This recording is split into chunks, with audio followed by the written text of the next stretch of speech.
Amazing God. May the thoughts that you've put on my heart be the right words for these real people.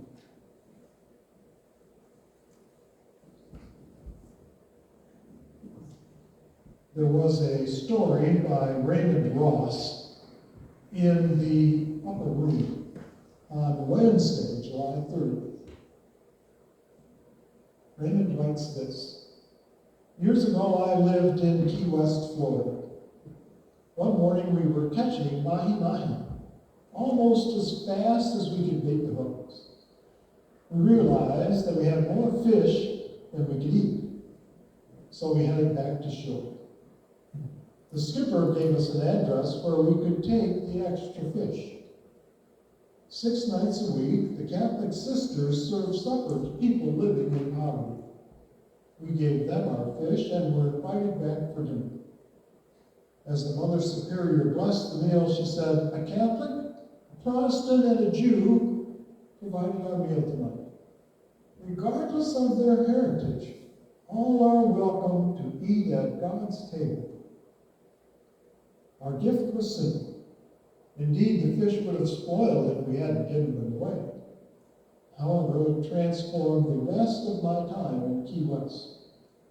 Hardly a week went by when someone didn't stop me on the street and asked, "Aren't you the guy who brought us the fish? God bless you." Until then, I'd never seen those people who were struggling. People are still struggling. Look around for those who are cold, lonely, or hungry. There are countless ways to support them. The rewards of giving far exceed the value of any gift. What Ross has experienced was a growth in his heart of love that occurs when someone with an abundance shares what they have with others. Most of us don't have to be concerned about an abundance of things. If you were suddenly blessed with an abundance of anything, be it fish, or money, or family, friends, a home, or an inheritance, how would you respond to your good fortune? Jesus told the crowds that storing away your good fortune is not the best choice for those who want to be a part of God's kingdom. In our gospel reading this morning, Luke describes an incident that occurred in Galilee, where Jesus was teaching a large crowd. A young man called out from the crowd and said, "Rabbi, tell my brother to divide the inheritance of our father." Now, Jewish law is clear. It says, "In the death of a father, the elder son receives 2/3 of the inheritance, and the younger boy just 1/3. This is obviously the younger son.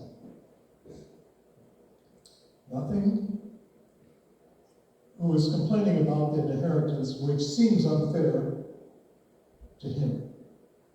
Nothing will divide brothers and sisters more than settling an estate. Just as it was then, so it is now. And Jesus wisely refused to get involved in this petty family squabble. Jesus is concerned, however, with the larger implications of people's preoccupation with the things of this world. He said, "Take care. Be on your guard against all kinds of greed, for one's life does not consist in abundance of possessions," in verse 15. His point is that the sum total of any person's life is more than their financial portfolio. And he illustrates his point by telling a story. There was once a man who had an unbroken run of prosperity. In modern language, he had successfully played the commodities market. So prosperous had he become that his barns couldn't hold it, his crops. His solution was to tear down the old barns and build bigger, newer, better barns. Then with his financial security in hand, he could sit back and truly enjoy life. His philosophy was eat, drink, and be merry.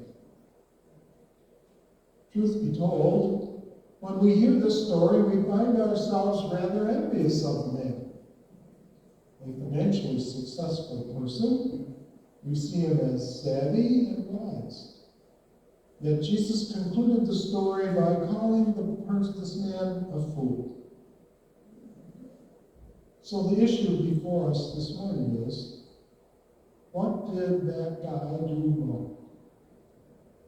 To answer that question, we must understand that this is not a parable about money.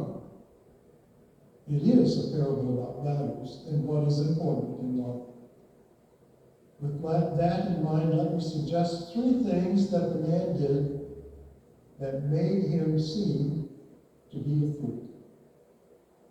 First, he fails to acknowledge God's part in his abundance.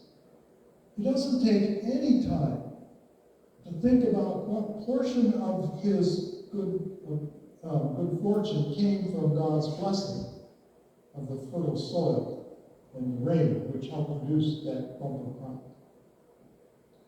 At the very least, he should set aside a tithe, the first 10% of the harvest, at the temple as required by his Jewish law. Deuteronomy 14:22 reads, "Set apart a tithe of all the yield of your seed that is brought in yearly from the field."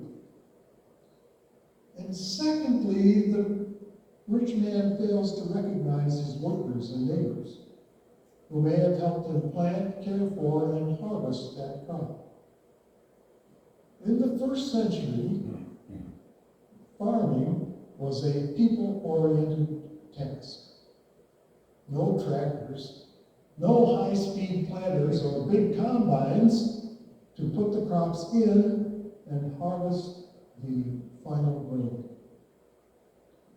Certainly, members of this man's community were hired as laborers or shared labor with him as he planted, cultivated, and harvested